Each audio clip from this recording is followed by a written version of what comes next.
Donc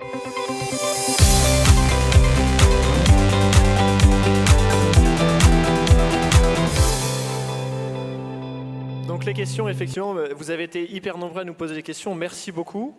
D'ailleurs, bravo pour votre créativité, parce qu'on a eu des questions sur des bouts de papier complètement dingues. On a encore des reçus de librairie, pour ceux qui les ont perdus. Il y a eu beaucoup de questions qu'on a essayé de regrouper en thèmes. Pardon d'avance pour ceux qu'on ne pourra pas traiter. Et en fait, je vais vous redire ce que j'ai dit ce matin, parce que c'est important.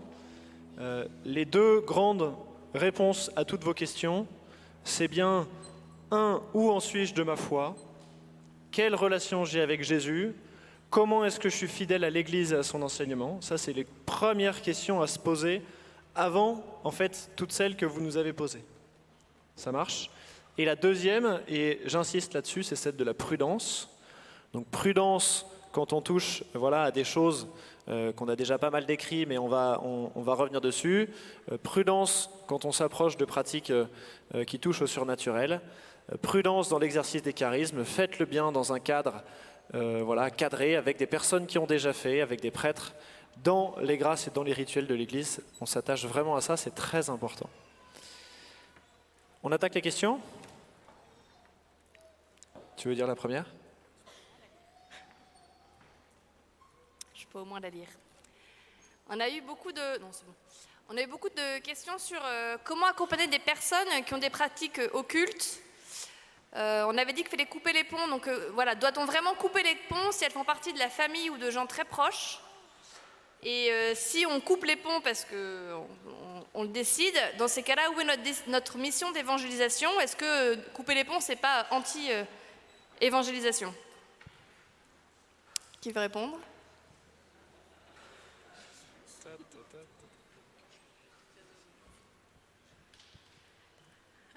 Alors, moi, je vais invoquer la prudence.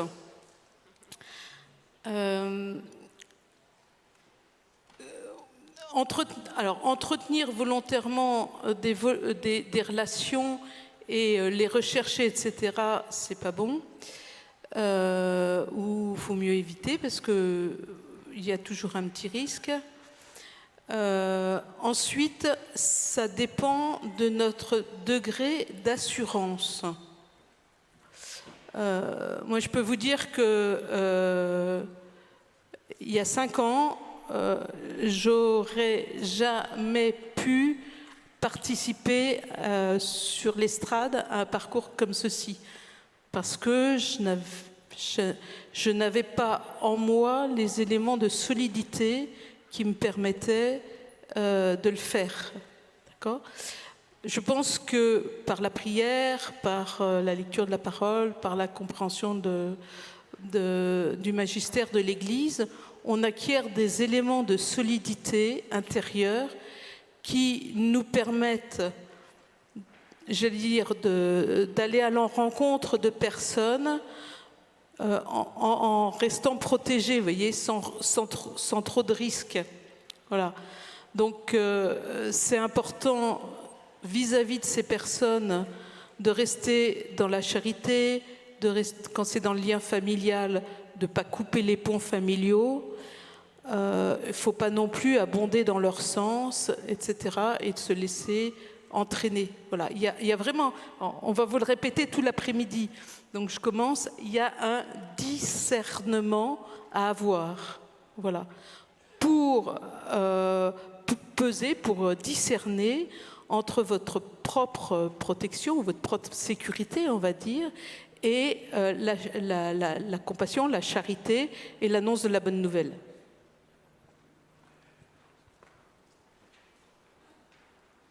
Il faut toujours distinguer une personne de ses actes. Donc toute personne est toujours infiniment aimable. Infiniment. Voilà. Mais tout en aimant une personne, ça ne veut pas dire qu'on aime tout ce qu'elle fait ou tout ce qu'elle pense. Et il faut savoir, comme disait Brigitte, voilà, amour et vérité vont ensemble.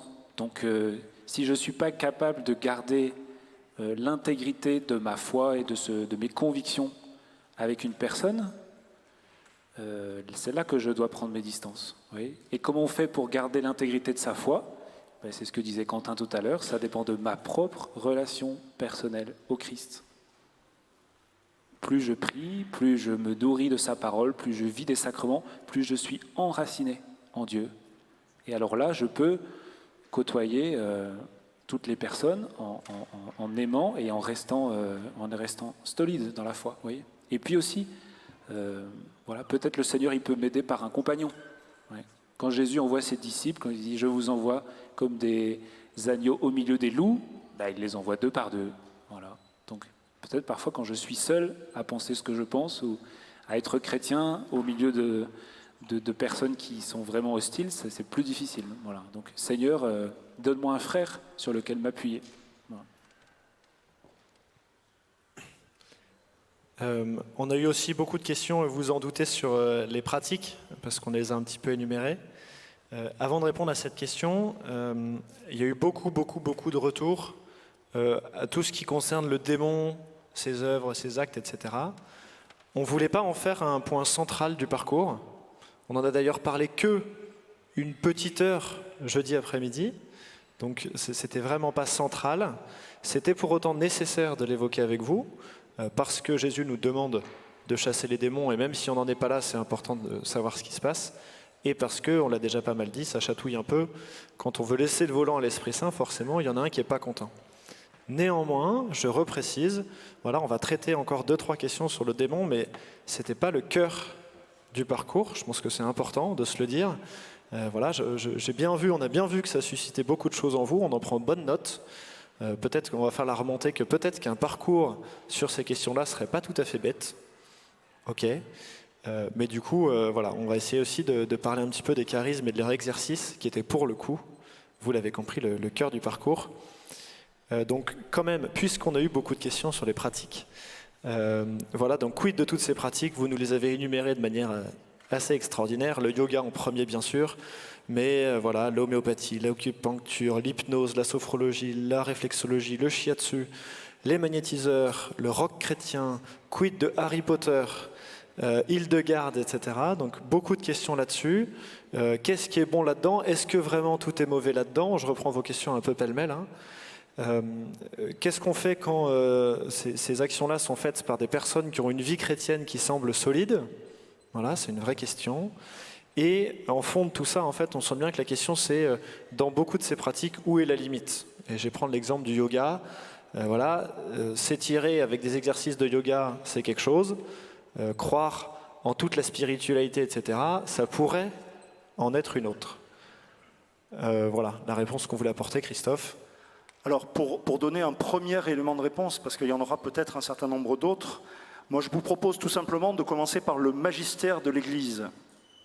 Vous trouverez sur Internet un document qui s'appelle, le titre est un peu long, pardonnez-moi, « Lettres aux évêques de l'Église catholique sur quelques aspects de la méditation chrétienne ». C'est un document qui date de 1989, donc il commence à dater un peu, mais il est toujours valide et il est toujours en ligne sur le site du Vatican. C'est donc un document de la Congrégation pour la doctrine de la foi et qui est vraiment qui fait une analyse à la fois de l'histoire, historique. Ouais, excusez-moi, historique et puis un peu philosophique et théologique des différentes pratiques de méditation et qui donne des critères de discernement quand on se trouve face à des pratiques. Alors, ce document ne va pas vous dire le yoga c'est bien, la sophrologie c'est comme si, le truc c'est comme ça, mais il va vous donner des critères de réflexion et d'analyse. Et ce document parle notamment de ce qu'il appelle les méthodes orientales, et la première note du document dit « Par l'expression méthodes orientales, on entend des méthodes qui s'inspirent de l'hindouisme et du bouddhisme, comme le zen, la méditation transcendantale ou encore le yoga, etc. etc. » Voilà, donc ce document peut être un bon point de référence pour commencer une réflexion, et j'ai envie de dire, pour la commencer par le bon bout. Le bon bout, c'est pas est-ce que c'est bien ou est-ce que c'est pas bien. Le bon bout, c'est est-ce que c'est compatible avec la foi en Jésus-Christ? Est-ce que c'est compatible avec ma liberté? Et qu'est-ce que l'Église me donne comme critère pour réfléchir? Et ensuite, Dieu nous a donné une intelligence et il nous invite à exercer notre discernement.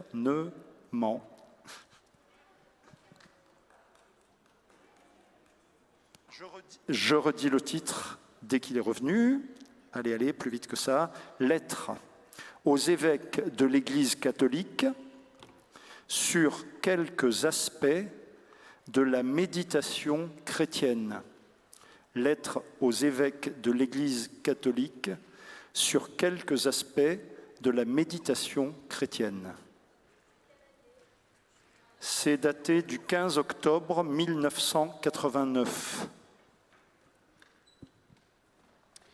Par rapport au yoga, parce qu'il y a eu beaucoup de questions sur cela, je pense qu'il y a quelqu'un qui fait assez référence dans tous ces domaines-là, c'est le père Verlinde, je ne sais pas si vous le connaissez, voilà, parce qu'il a eu une grande expérience de tout ce qui est méditation orientale. Il est allé très loin, lui, voilà. Et je voudrais simplement vous lire un extrait d'un article, d'un interview, où il dit ceci: « Je dirais qu'il n'y a pas de yoga chrétien, mais qu'il y a des chrétiens qui font du yoga. Seulement, il y a yoga et yoga. Le yoga tel que nous l'avons pratiqué, donc lui, dans ses expériences, faisait partie d'une grande liturgie, tandis qu'ici, beaucoup d'Occidentaux font du yoga comme des exercices de relaxation. » Voilà. Ceux que ça perturbe autant, peut-être, ils se reconnaissent là-dedans, de faire du yoga comme des exercices de relaxation. Ceci dit, précise-t-il, lorsque j'avais dit au gourou, lors d'un voyage en Allemagne, que les Européens faisaient du yoga pour se détendre, il a pris un fameux fou rire. Puis, il a réfléchi un instant et il a dit « Mais ça n'empêchera pas le yoga de faire son effet. » Ce qui est très significatif. Et l'effet du yoga est à l'encontre même de l'attitude chrétienne, qui est l'accueil de l'autre, se laisser découvrir par l'autre, et se laisser personnaliser par la rencontre avec l'autre. Pour rebondir là-dessus, je pourrais juste donner un premier critère, c'est que c'est une illusion de croire qu'une pratique peut être complètement étanche par rapport à la philosophie qui la sous-tend, ou la spiritualité qui la sous-tend. D'accord ? Derrière toute pratique, il y a une vision de l'homme, il y a une spiritualité, il y a une philosophie, ce que vous appelez ça comme vous voulez. Mais c'est une illusion de croire que c'est étanche. Vous voyez ? Donc, la question à se poser, c'est est-ce que je connais le fondement philosophique, spirituel de cette pratique ? Est-ce que, en conscience, comme chrétien, je pense que c'est compatible avec ma foi au Christ, au seul Dieu et au Christ vainqueur, libérateur. Oui. Et une deuxième question que j'ai envie de vous poser, et ça rejoint plein de domaines, c'est en fait, c'est de se poser la question, pourquoi est-ce que je fais cela? Qu'est-ce que je cherche? Pourquoi j'ai besoin de ça? Est-ce que le Christ, la prière, l'adoration, l'oraison ne suffit pas? Est-ce qu'il manque quelque chose à ce que Dieu donne dans l'Église? Et j'aurais besoin d'aller voir ailleurs que ce que Dieu donne dans son Église. Voilà. Donc qu'est-ce que je cherche?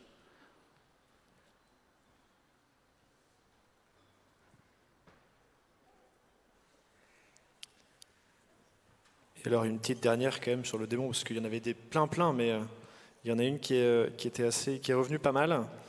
C'est comment fait-on la différence entre maladie psychiatrique et emprise du démon, ou comment fait-on différence entre maladie psychosomatique et manifestation du démon? Je ne sais pas à qui je file le micro.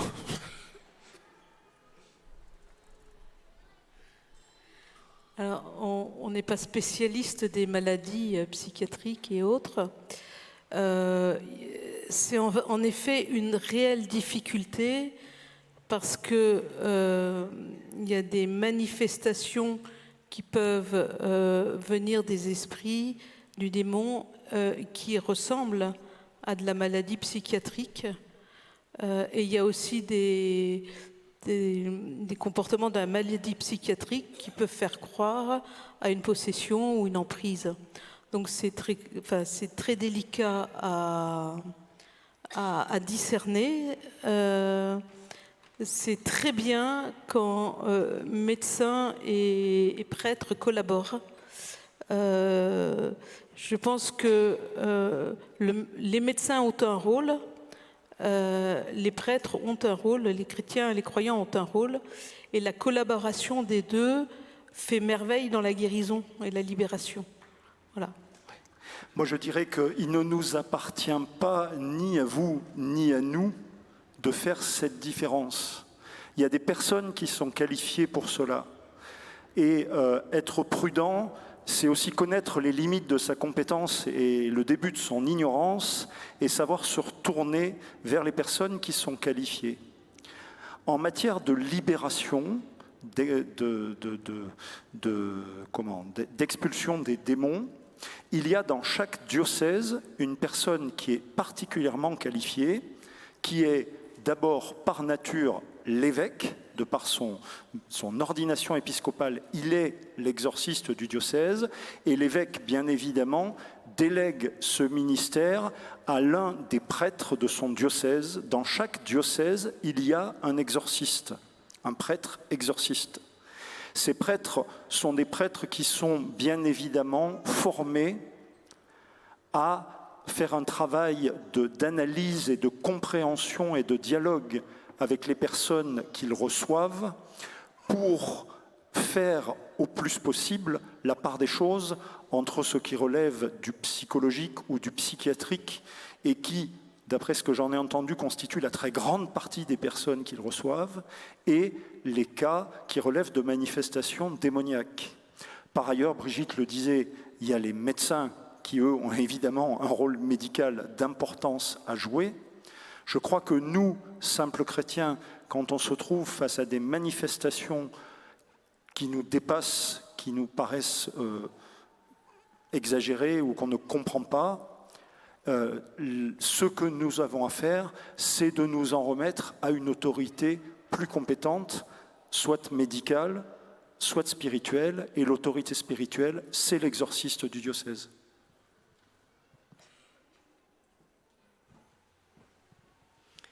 Du coup, ce que vient de dire Christophe répond en partie à des nombreuses questions qui sont venues sur que faire quand j'ai ouvert une porte, quand j'ai fait des pratiques occultes, quand j'étais plus jeune et que je n'avais pas conscience des choses, quand j'ai vu un guérisseur, un coupeur de feu, un médium, est-ce que je dois avoir un exorciste ou pas et que dois-je faire ?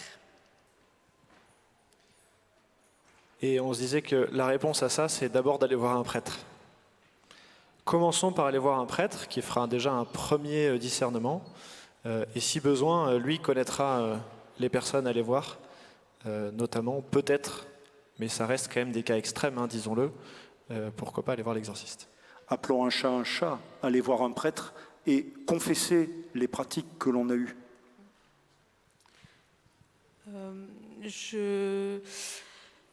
Quand on a eu des pratiques occultes, ça n'implique pas forcément qu'on ait un lien ou une emprise du démon.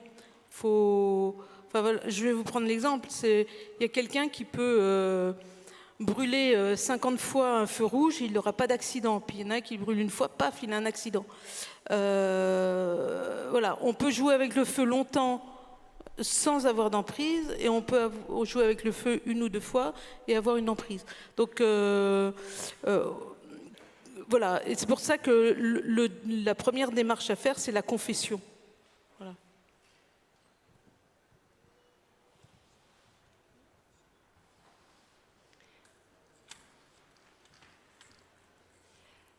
Comment discerner si ce qui vient de Dieu, de notre imagination, de nos émotions ou de Satan ?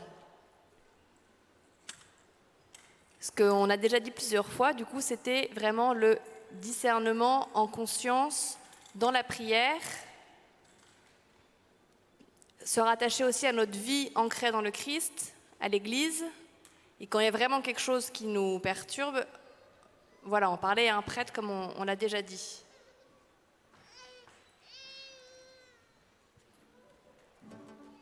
et les critères de discernement? Alors, il y a quelques critères de discernement qui vont peut-être vous paraître de bon sens, mais je pense qu'il est utile de les rappeler.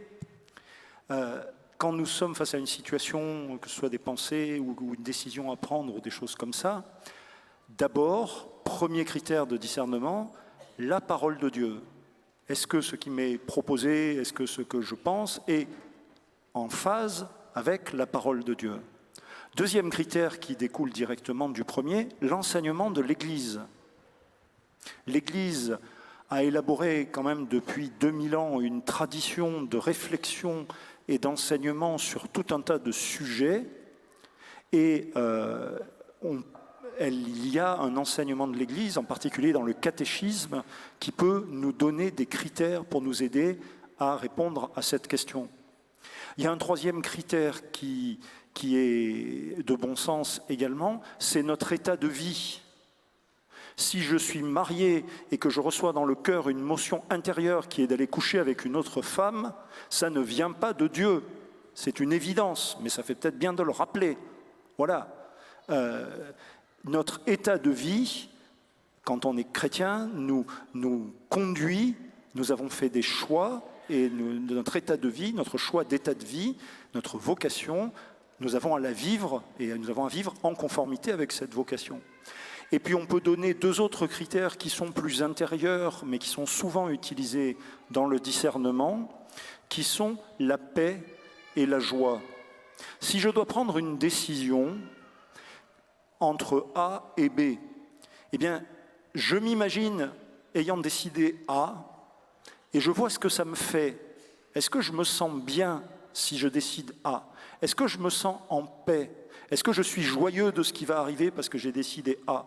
Puis je fais pareil avec B, et souvent, on va s'apercevoir que naturellement, il y a une situation dans laquelle on va trouver plus de paix et plus de joie.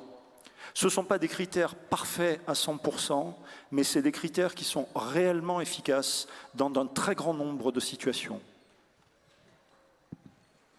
J'avais également été touché une fois par un prêtre qui m'avait dit que le Seigneur passait par notre raison et que nos raisonnements aussi peuvent laisser passer, peuvent en tout cas aider au discernement, mais en fait ceci à un critère près, à une condition près, c'est qu'on soit ancré dans le Christ, qu'on ait une relation personnelle avec le Christ. Si on a une relation personnelle avec le Christ, ancrée et fidèle, alors le Christ remplit tout notre être, y compris notre intelligence et notre capacité à raisonner.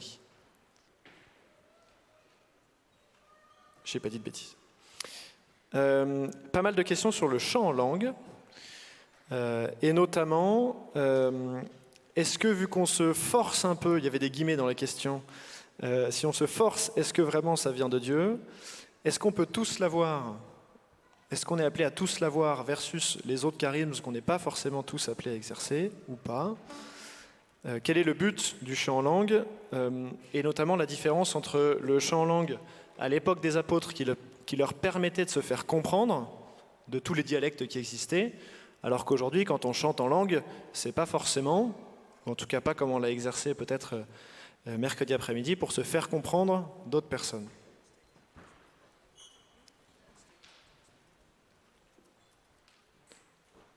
Vous voyez qu'on a vachement bien préparé les réponses, donc on réfléchit d'abord entre nous. Je crois qu'il y a deux types de chants en langue. Le chant en langue qu'on a exercé cette semaine,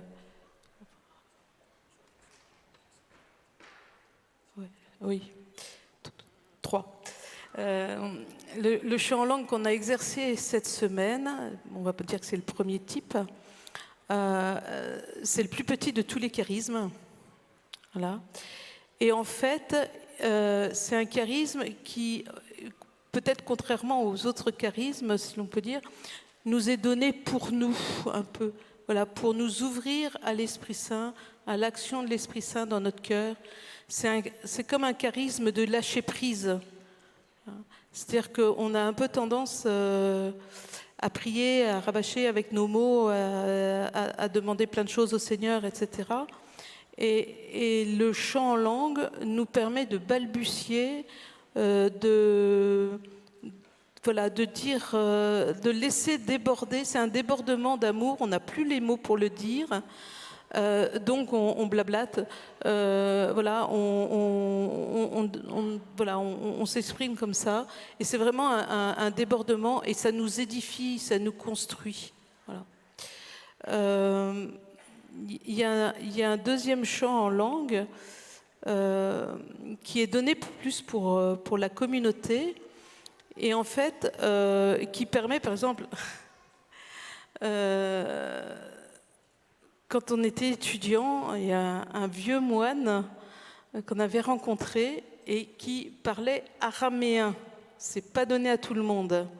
Hein. Je crois qu'il enseignait l'araméen, il avait 2 élèves. Donc voilà. Et un jour, il était dans une soirée de prière comme ça, et il y a une personne qui a chanté en langue, toute seule, dans l'assemblée, des paroles absolument incompréhensibles, sauf pour lui, parce que lui, il entendait et il comprenait l'araméen, et cette personne chantait en araméen. Voilà. Et en fait, ce chant en langue qui est sorti spontanément de cette personne sans qu'elle puisse le contrôler, qui était vraiment donné par le Seigneur, c'était vraiment un signe que le Seigneur voulait parler à l'assemblée, et il y avait justement la bonne personne dans cette assemblée pour pouvoir interpréter le chant et le dire, le traduire, si l'on peut dire. Troisième. Voilà, il n'y a pas de troisième. Voilà, c'était 2 et 3 la deuxième partie. Ouais. Peut-être pour rajouter un point, on n'est jamais obligé de chanter en langue. Brigitte l'a dit, le chant en langue, c'est comme un débordement de nos chants de louange, où à un moment donné, on est tellement dans la joie qu'on ne sait plus comment dire, et on laisse l'Esprit Saint parler à notre place. Si j'arrive en cours de louange, parce qu'il a fallu que j'aille déposer les enfants au service enfant, puis entre-temps, il y a 3 personnes qui m'ont arrêté sur l'allée, et voilà, et que je me sens pas, je suis pas bien rentré dans la louange au moment où il y a le chant en langue, je peux continuer à prier et je ne vais pas forcément chanter en langue. Nous, il y a des fois en maisonnée ou en week-end communautaire où on prend un chant à l'Esprit Saint ou un chant de louange et après, on ne chante pas forcément en langue. Le Seigneur, il ne fait pas les choses sans notre coopération. Je crois qu'Annick, notre sœur Annick l'avait dit, si je n'ouvre pas la bouche, je ne chanterai jamais en langue. Donc à un moment donné, oui, j'accepte de lâcher prise et de laisser des mots sortir. Alors, est-ce que c'est ça qui est entendu dans la question, se forcer un peu? Moi, je dirais, c'est juste, j'accepte de coopérer. Et le chant en langue, il naît, comme toute chose, je crois qu'on a dit depuis le début de cette question-réponse, il naît dans notre prière et dans notre louange. Et c'est vraiment, je reprends ce que disait Brigitte, dans le débordement de la louange que le chant en langue va surgir et va jaillir. Moi, j'ai une image que j'aime bien donner pour le chant en langue. C'est un petit enfant qui va demander un vélo à son papa. Donc il va dire « S'il te plaît, papa, s'il te plaît, un vélo, allez, s'il te plaît ». Donc ça, c'est vraiment la prière d'intercession. On va demander au Père. Puis alors là, le papa offre un vélo à son fils pour son anniversaire. Alors là, le fils est ravi, quoi. Il est sur son vélo, il fait des tours à tout va dans le jardin. « Mon papa, il est génial, mon papa, il est super, il est trop bien, mon papa, il est génial ». En fait, l'enfant continue sa louange, il est tellement heureux et plein de joie de son papa qu'il n'a plus de mots pour son papa. Il fait « Ouais, là, c'est trop bien, ouais ». Et voilà. Et en fait, ça, c'est vraiment le passage de la louange au chant en langue, on n'a vraiment plus de mots.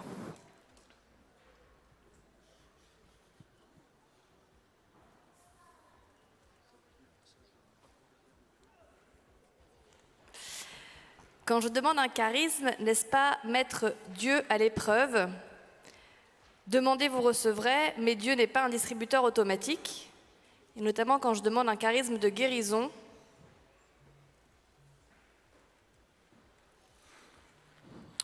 Saint Paul dit aspirer aux dons spirituels. Donc, nous y aspirons et nous demandons. Et après, le Seigneur donne s'il le veut.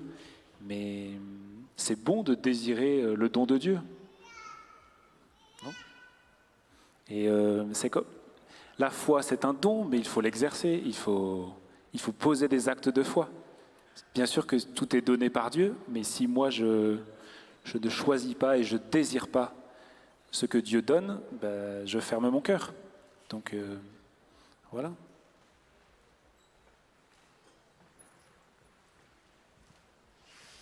Peut-on ne jamais recevoir de charisme? Pourquoi s'exercer si c'est un don qui vient de Dieu? Et à quel charisme le Seigneur m'appelle? Comment savoir le charisme que le Seigneur me donne?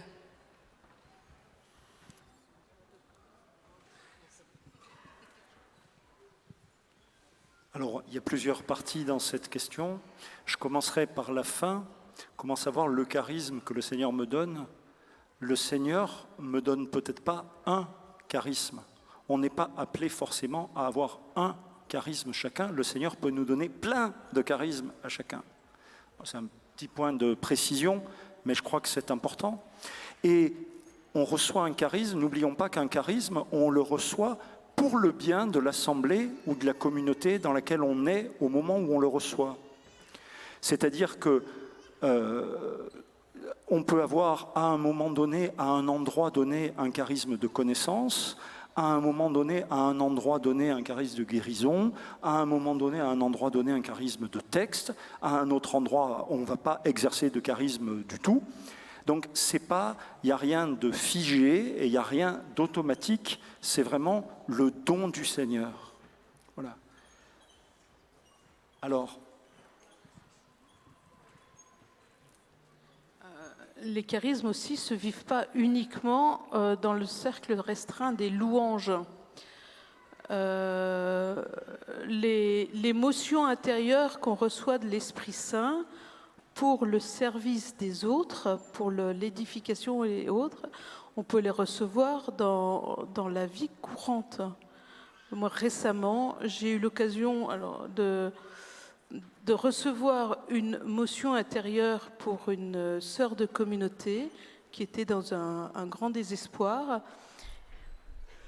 Et une petite phrase donnée à 8h30 du matin sur le palier de la maison lui a permis de vivre le reste de la journée qui était très difficile dans une certaine paix.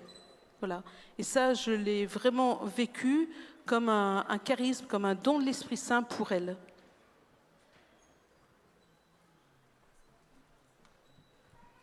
En fait, les charismes, ce n'est pas comme les talents. Les talents, je suis appelé à connaître quels sont mes talents pour être à la bonne place, etc. etc. Le charisme, il est donné lorsqu'on aime et lorsqu'on on offre à Dieu cette disponibilité. Seigneur, il y a cette personne ou ces personnes qui sont là. Seigneur, tu les aimes. Si tu veux leur parler à travers moi, si tu veux te manifester à eux, les rejoindre à travers moi, je suis disponible. Et après, c'est Dieu qui fait. Il donne ce qu'il veut donner, comme il le veut, quand il le veut. Ouais. Et je ne suis pas propriétaire d'un charisme. Ça ne m'appartient pas. Et comme on n'est pas propriétaire d'un charisme ou d'un autre charisme, c'est important dans un groupe de prière, dans une communauté, etc., de pas trop estampiller les personnes en disant « toi, tu as tel charisme, toi, tu as tel charisme, toi, et puis en faire, aux yeux des autres, les spécialistes, est-ce ceci, est-ce charisme de texte, est-ce charisme, etc. Il faut reconnaître les charismes des personnes quand les personnes les ont et les exercent. Il ne faut pas enfermer les personnes dans les charismes, parce qu'un charisme, ça va et ça vient. On peut l'exercer pendant quelques temps et puis pendant 10 ans ne plus l'exercer, etc. C'est vraiment pas une propriété, c'est vraiment le Seigneur qui nous utilise. On est comme dans une boîte à outils. Si jamais il veut plus nous utiliser, eh ben, il nous met au fond de la boîte et peut-être qu'un jour il nous reprendra. Et alors, du coup, il y a une partie de la question à laquelle on n'a pas trop répondu qui était puisque le Seigneur donne et qu'en fait, c'est pas nous qui faisons, pourquoi s'exercer?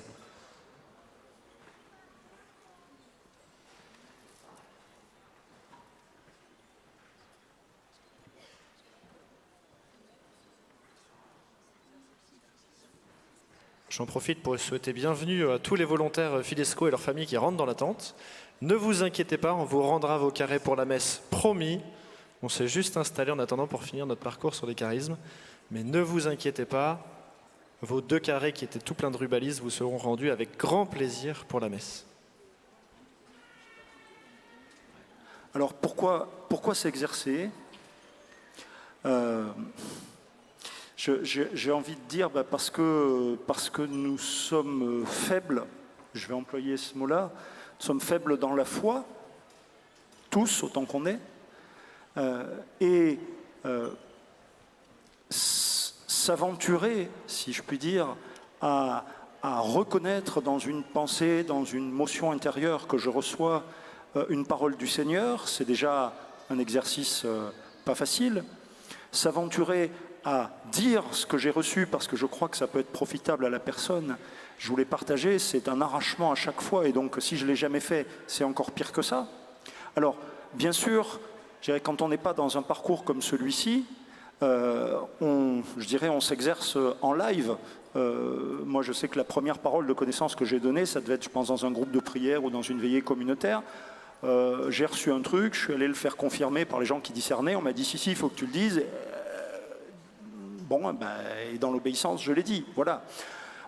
On a la chance, là, d'avoir pu, je dirais, goûter d'une certaine façon un petit peu à certains aspects de certains charismes pour peut-être nous donner le goût, peut-être aussi nous renforcer dans la foi que nous pouvons recevoir ce charisme et l'exercer, que le Seigneur peut agir par nous pour donner une parole à quelqu'un ou pour une guérison.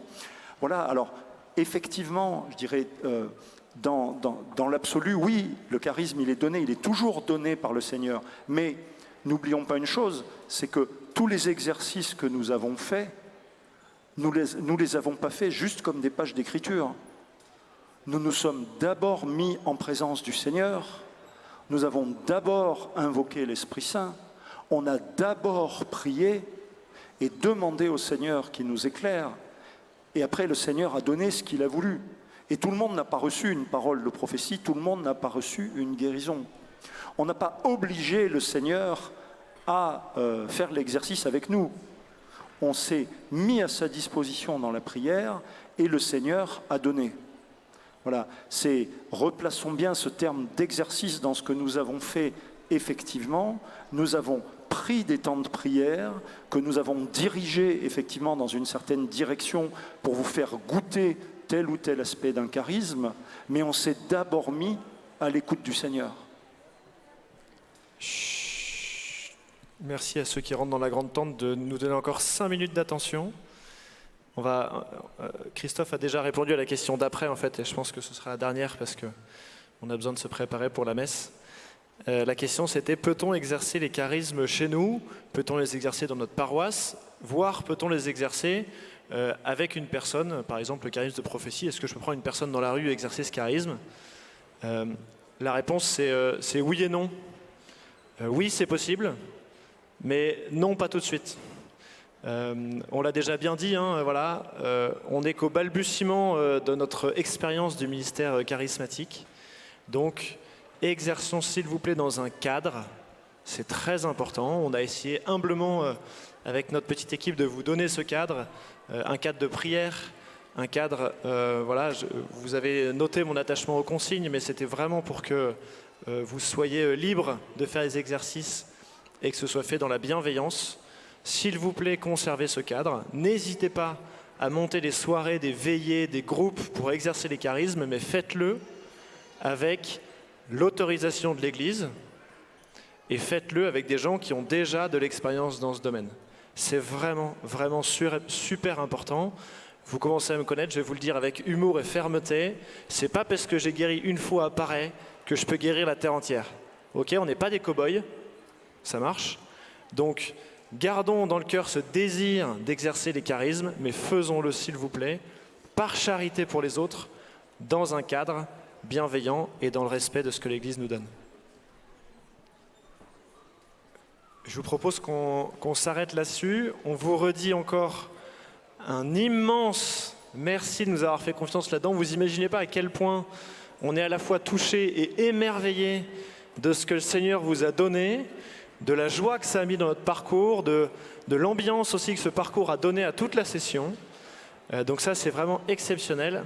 Si vous voulez approfondir ça, on en a parlé un petit peu, mais il y a le livre de Damian Stein, duquel on s'est pas mal inspiré, qui est dispo à la librairie. Vraiment, n'hésitez pas à le lire. Il est truffé de bonnes astuces et d'expériences extraordinaires.